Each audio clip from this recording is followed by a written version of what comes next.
Domplex. Beiris, Póvoa de Varzim.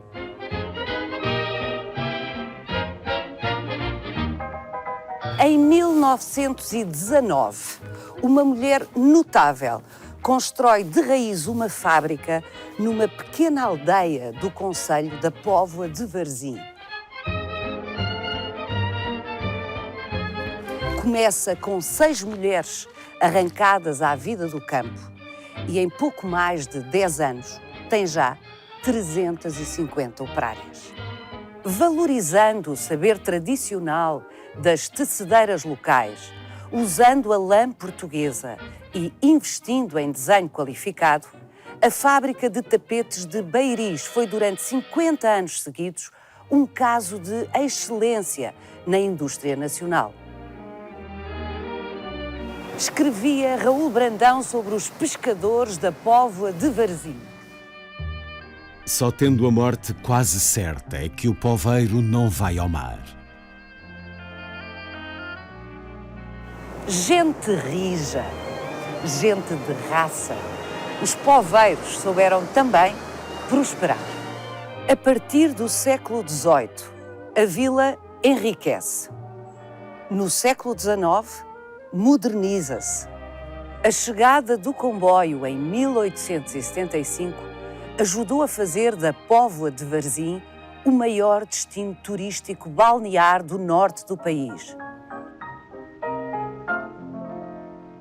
Na década de 30, o Casino da Póvoa de Varzim é já uma referência nacional de doce vida. Mas os tapetes de Beiris tinham trazido ao concelho uma notoriedade de outra natureza.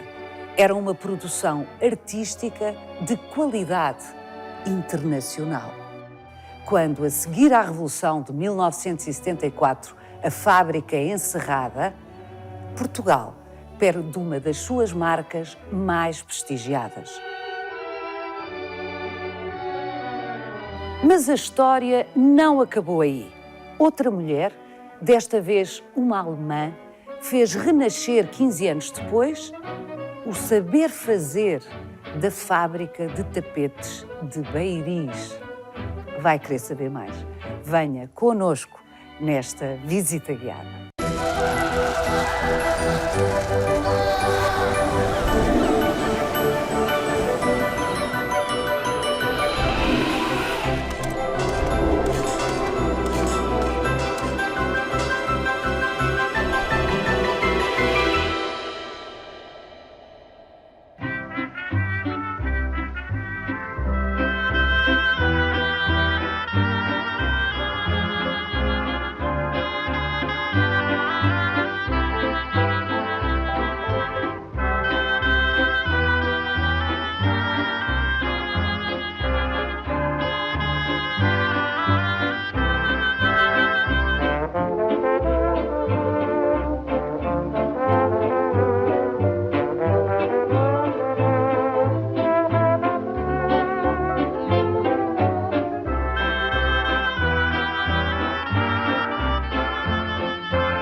Graça, olá!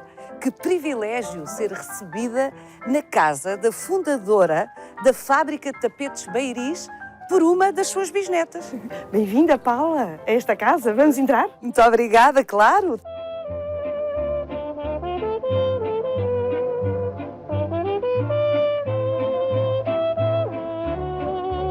É particularmente emocionante pensarmos que estamos na casa da única mulher convidada para o primeiro Congresso da União Nacional em 1934, onde estiveram presentes dezenas e dezenas de industriais portugueses, todos homens, evidentemente. Tenho imensa pena de não a ter conhecido. Devia ser uma força da natureza, com imensa garra. E esta casa está toda forrada com tapetes, feitos na fábrica, que a minha bisavó fundou em 1919 e que dirigiu durante 30 anos. E vamos começar por um que eu gosto particularmente. Venha ver.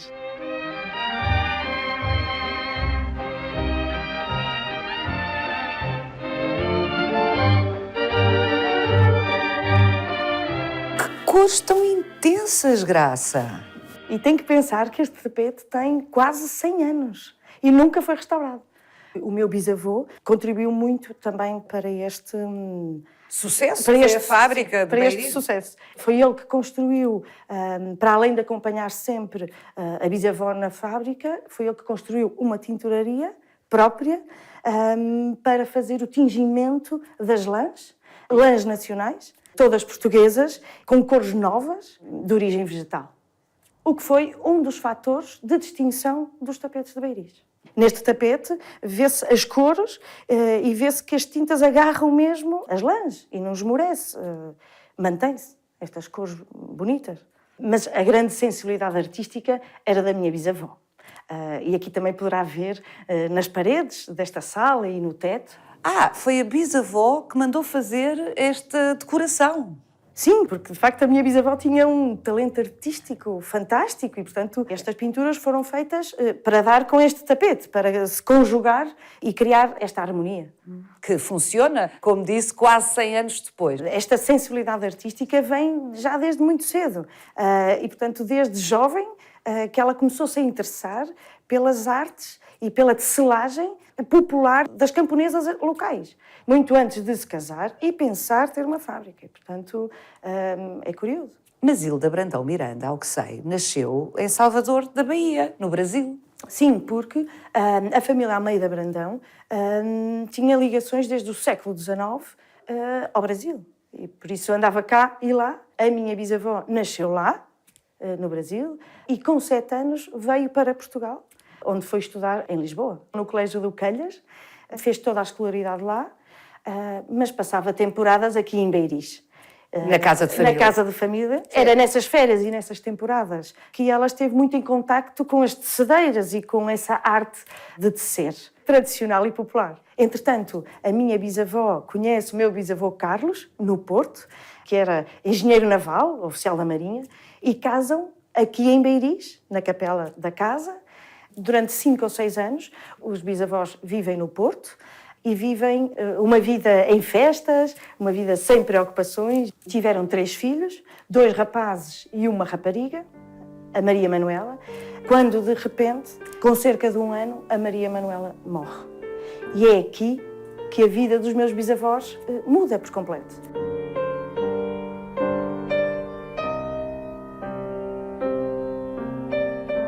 Ficaram de tal maneira destroçados que quiseram cortar por completo e mudar de vida, naquela vida que eles tinham de festa e de sociedade, e saíram do Porto e vieram para cá, para Beiriz, viver. E foi aí que eles se instalaram nesta casa para encontrarem algum sossego e alguma paz e tranquilidade. Já cá em Beiriz tiveram mais 3 filhos, um rapaz e 2 raparigas, entre as quais uma delas, minha avó.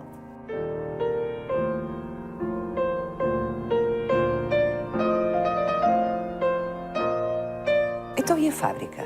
Mesmo aqui em Beiriz, a dor custava muito a passar. E a minha bisavó, para se entreter, começou a fazer algumas experiências em teares. O meu bisavô apoiou-a muito nessas experiências, porque gostaria muito que ela superasse esse desgosto. E, portanto, foi o início, e em 1918, 19, começaram com uma pequena fábrica. Foi buscar 6 tecedeiras locais, camponesas. Toda a gente tinha um tear em casa. Era uma prática doméstica. Portanto, foi o início da fábrica, com 6 tecedeiras locais e 2 pequenos teares. Bom, Graça, e a partir daí já entramos no domínio da história, porque é um facto que desde que a fábrica foi inaugurada, em 1919, até 1934, quando Hilda Brandão Miranda é a única mulher que participa no primeiro Congresso da União Nacional, entre os industriais mais importantes deste país, medeiam 15 anos e nestes 15 anos a sua bisavó conseguiu construir uma fábrica com 350 operárias e mais de 60 tiares. É qualquer coisa de notável. É fantástico. Não era só a dimensão da fábrica que era notável, Paula. Era a qualidade maravilhosa de tudo o que se fazia, desde a tecelagem até à qualidade da lã e às cores, e, portanto, à originalidade das cores. E os desenhos? E os desenhos. O meu bisavô contrata um sobrinho que vive em Lisboa e que tinha estudado nas Belas Artes para vir, de propósito, fazer os desenhos dos tapetes de Beiriz. Este sobrinho trabalhou 12 anos aqui na fábrica e isso foi um ponto muito importante porque foi o que distinguia a originalidade dos tapetes de Beiriz. Mas a minha bisavó esteve sempre presente na escolha das cores, cores que combinavam com os desenhos que eram efetuados pelo sobrinho. E depois da minha bisavó morrer, em 1949, com 57 anos, a tradição dos bons desenhos e das boas cores manteve-se nos tapetes de Beiriz.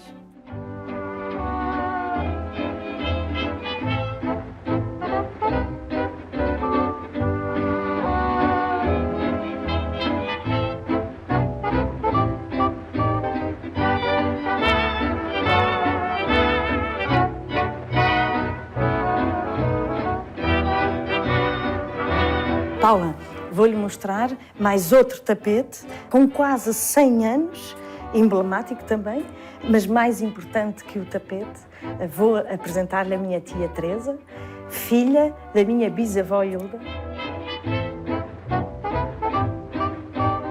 Posso dizer que a minha mãe era muito amiga das operárias da fábrica. Desde pequeninas até às mais velhas. Tinha uma principal, que era a Susana, que era o seu braço direito, e que trabalhava com a mãe até à noite, e que sabia tudo o que a mãe gostava, as cores que escolhia, e as operárias, quando iam para o tapete, fazer o tapete, punham nomes às cores, o Viseu, o escuro, e ditavam de uma para a outra das pontas dos tiares, não é? A minha mãe organizava reais para benefício das operárias.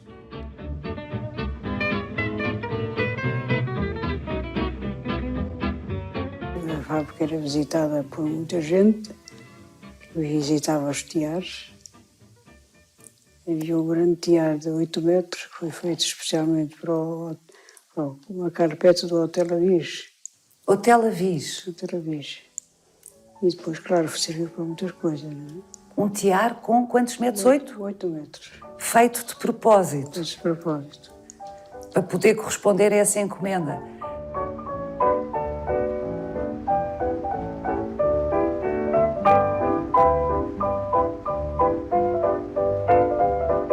Os tapetes da fábrica de Beiriz receberam muitos prémios em exposições internacionais, muitas delas no estrangeiro, exportavam para muita parte do mundo, mas isto era mais o contributo do pai. Sim, pois era.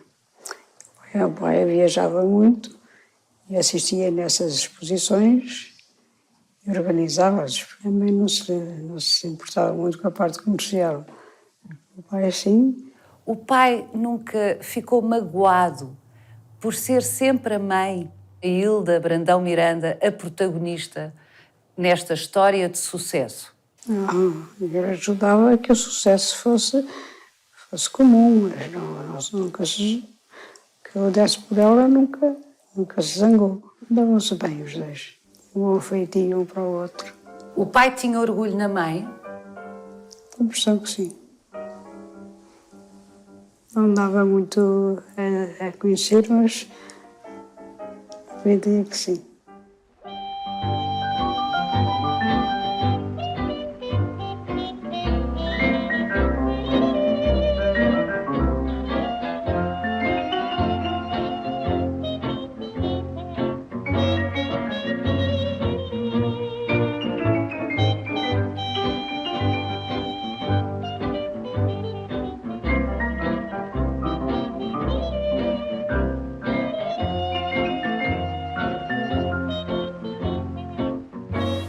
Cátia Ferreira, agora os velhos teares da fábrica de tapetes de Beiris, a original, a primeira, são seus. São, é verdade. São muito antigos e têm uma história muito longa, se pudessem falar. A Cátia é muito ciente dessa história e isso é uma coisa muito curiosa e de sublinhar. E tem também uma relação muito simpática, muito cordial, com a família original, a família Miranda, a família da fundadora da fábrica. Sim, é uma história bonita, sendo que a minha mãe retomou os tapetes Beiris sem qualquer ligação à antiga família, mas como os tapetes Beiris é uma história de paixão pelo tapete e de manter, era inevitável sentir um apreço imenso pela família Miranda, pela senhora Hilda Brandão, uma senhora fantástica. E, portanto, há uma responsabilidade em manter o tapete, há um carinho e um respeito por quem o fez nascer, um carinho e um respeito imenso pela minha mãe que o fez renascer, junto com o meu pai, que também fizeram uma equipa fantástica, ela na parte artística e ele na parte mais comercial. É uma história que se repete. Repete-se, é interessante. E agora eu, e que entretanto também tenho a ajuda do meu marido, também numa parte mais técnica, e eu também na parte mais artística. E é interessante. E agora tenho 2 filhas, vamos a ver. Se isto continua. A Alice Oliveira trabalhou na antiga fábrica de tapetes Beiris. Sim. E depois, conte lá, começou com quantos anos? 12. 12 anos. Entrou em que ano, lembra-se? Em 65. Para a antiga fábrica. E trabalhou lá quantos anos? 13. O trabalho que se faz agora aqui, nestes teares antigos, é exatamente igual? É igual, porque quando a Dona Eida abriu, as mesmas próprias mulheres eram as que trabalhavam na fábrica antiga. Éramos todas da fábrica, da antiga fábrica. Portanto, trouxeram diretamente tudo o que sabiam da antiga fábrica. Entramos 6 da mesma fábrica antiga. E quando ela começou, foi um tier só. Depois é que começou, a gente depois entrava outras novas, nós ensinávamos. Por isso, nós é que vínhamos da fábrica, é que tínhamos de ensinar as outras. E era eu e mais 5. Agora já se reformou, mas tem memórias muito vivas de como é que era... Claro, então... De como é que era trabalhar na fábrica antiga. Era mais duro o trabalho na fábrica antiga. Eram outros tempos, não é? Eram outros tempos. Havia traineiras e reboques. Os reboques eram os que entravam de novo e que iam aprender. E as traineiras trabalhavam a metro. É porque era mais duro que as pessoas... Se fizesse meio metro, ganhavam aquele dia que tinham a ganhar. Ganhavam pela porção de tapete que faziam? Sim. Quando a Dona Eida abriu, nós trabalhávamos, ou pouco ou muito, o ordenado era sempre o mesmo. E na fábrica antiga não. Se fizesse meio metro, ganhávamos o meio metro. Se fizesse 20 centímetros, nunca tirávamos o ordenado igual. Porque era conforme o trabalho que se fizesse.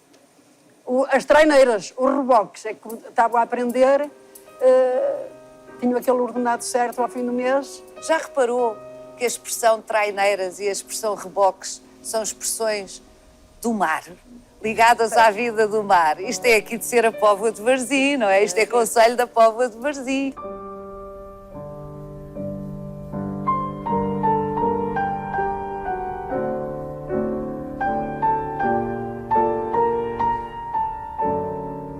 Fale-nos da sua mãe.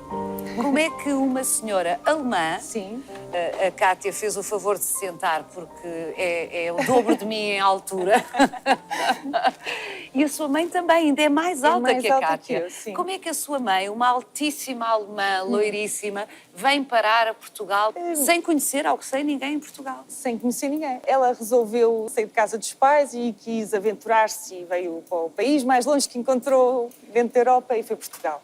E veio trabalhar para uma empresa de transitários, para a Burmester, e, entretanto, acabou por ir trabalhar para uma empresa de tapetes que era a Flitterman, a senhora da hora. Pronto.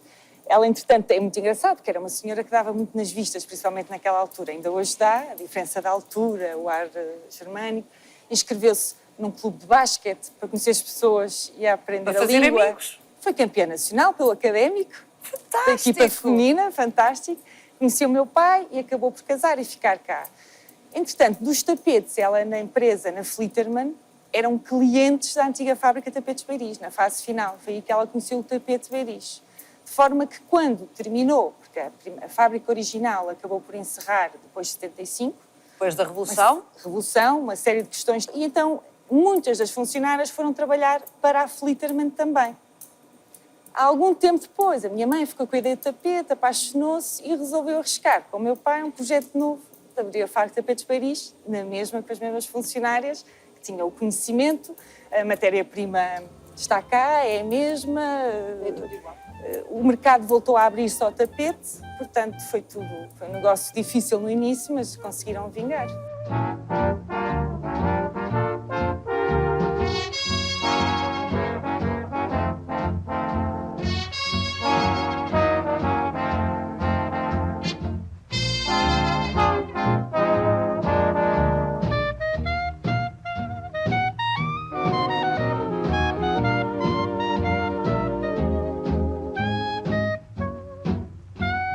O que é que torna singular, único, o tapete de Beiris? É o quê?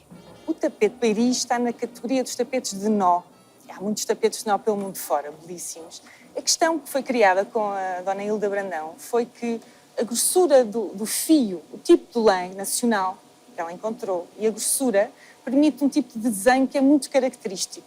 Depois há as características técnicas, tem a ver com a quantidade de nós por metro quadrado, as batidas, as travações. Isso é a estrutura do tapete. O que eu acho que é a alma do tapete tem a ver, é a parte artística. É o tipo de desenhos que é reconhecível. É a textura que se reconhece um tapete Beiris ao pé de qualquer outro. Ainda hoje, mesmo velhinho, já gasto, percebe-se que é um Beiris. Sim, acabámos de ver tapetes quase centenários em casa da família. Foi. E tinha que ter nascido no Norte, porque há um conforto, o nosso clima é mais austero e há um conforto que dá que os tapetes orientais não dão, são belíssimos, muito fininhos. É outro tipo de utilização, é mais rude o tapete. Havia uma expressão muito engraçada do início da fábrica de tapetes Beiris, a publicidade dizia são os tapetes mais modernos e de conforto mais britânico. Porque são fofinhos e macios. Exatamente. E é um tapete muito honesto, não quer fingir que é nada, não, tem o seu nó mais grosseiro, com o oriental, mas assume na beleza do seu desenho, não tenta disfarçá-lo e uma durabilidade fantástica. Vamos até ali ver estas senhoras trabalhar mais de perto. A Alice hoje está cá só para ajudar um bocadinho, só fez o favor de vir ter connosco. Para esta conversa, o que faz aqui esta couve? Esta couve serve para marcar os lugares de trabalho de cada uma. Consoante a dimensão do tapete, ele é dividido pelo número de trabalhadoras e marcam a teia com um tinto vegetal. Na tradição da tinturaria... Sim. Neste caso, a couve vem sempre da Gina, do quintal da Gina, mas usa-se... Atrás do seu quintal! Mas usa-se desde sempre e é a forma mais prática. É um tinto que depois não vai manchar a lã. E se quiserem ver, Salete, queres marcar o teu lugar? E depois não interfere com as cores do tapete? Não interfere. Portanto, não há caneta que substitua isto? Não. As canetas às vezes podem ser... Pode passar para o fio da lã. Mas isto não. E sai. Isto é que é verdadeiramente o saber tradicional aplicado no século XXI. Normalmente faço o desenho a lápis, depois passa-se para computador, até porque é mais fácil para o cliente. Mude-me aí a cor e nós mudamos. Neste caso é um desenho nosso e é um desenho complexo que demora 25 horas a produzir 1 metro quadrado. 25 horas, 1 metro quadrado. É a média deste tipo de desenhos. Cá está a razão. Se porque imaginarmos que não são baratos os tapetes de Beiris, não podiam ser, não é? Tanta gente... Uma mulher faz 7 metros quadrados por mês, e sendo que para 7 metros quadrados são 400 euros de lã, matéria-prima, quanto é que é digno pagar-se por um mês de trabalho? Claro.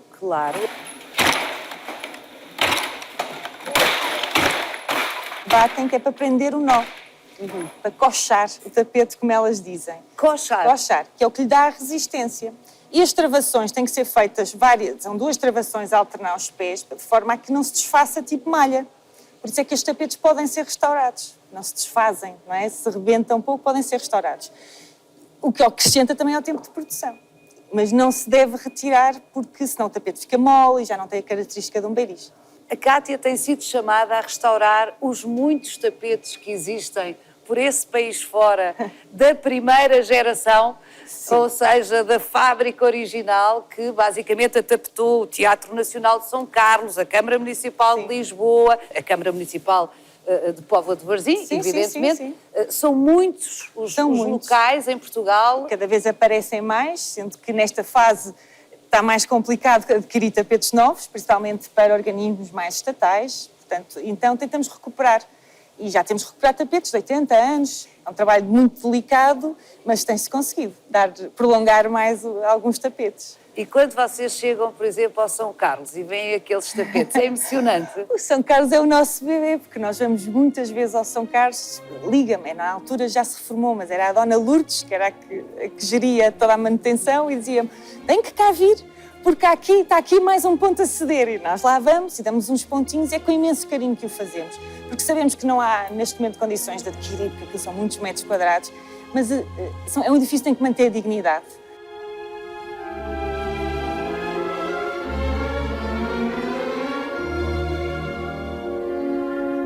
Hoje quem encomenda são particulares. O Estado não tem encomendado, percebe-se bem porquê, mas também ainda o Palácio de Belém está em muito boas condições, acho que ainda tem uns anos para aguentar. Os particulares sim têm encomendado.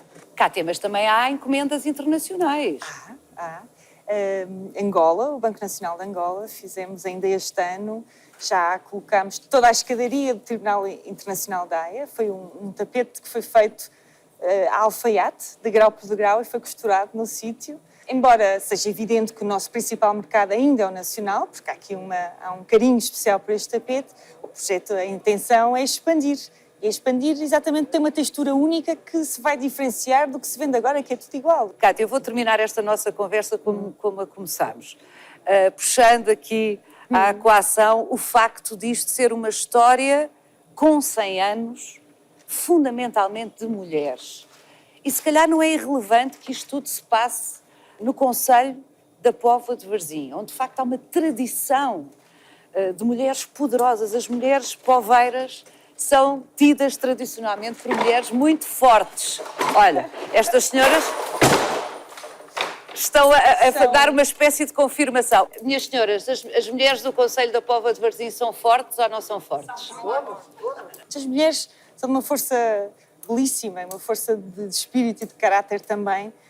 Há uma força física necessária, é a força da natureza, e há um coração muito grande, e há uma paixão muito grande. O orgulho delas na produção destes tapetes é maravilhoso, e acho que faz parte do segredo um pouco. Não se pode fazer sem um berço, sem uma alma, e ela está aqui, e está em todas as mulheres que participaram nesta história. E agora também está na Cátia. Esperemos que sim.